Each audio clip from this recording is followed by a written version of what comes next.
O ano, inahamon na kay ni Pipi Sara Duterte na i-impeach na raw siya.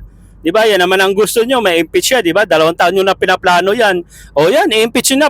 Lahat ng mga congressman, pumirma na kayo, 300 kayo diyan, 'di ba? Bukod kay Marcolita, congressman, pumirma na kayo para ma-impeach si Pipi Sara para mapunta na agad sa Senado 'yan. Tingnan natin kung makakalusot. O inahamon na kay ni Pipi Sara. Oh, di ba? Yan ang gusto ng mga administration, yung mga PBBM supporters, di ba? Yan ang gusto niyo, di ba? Ma-impeach, matutuwa na kayo. Di ba? Yan naman ang gusto niyo. Oh, di ba? Masaya na kayo.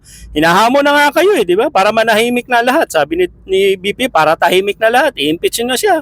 Pero patunayan niyo lang muna. Oh, di ba? Yan ang mahirap kasi sa atin eh. 'Di ba?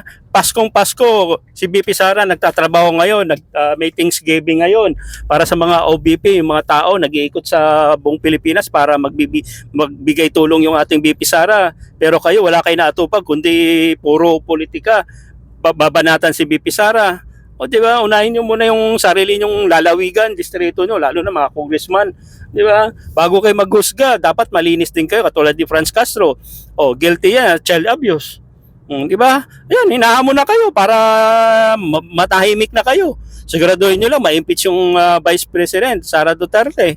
Di ba? Kaya tayo mga BP Sara supporters, go lang tayo. Hindi yan mananalo yung mga ano na yan, yung mga Martin Romualdez na troll.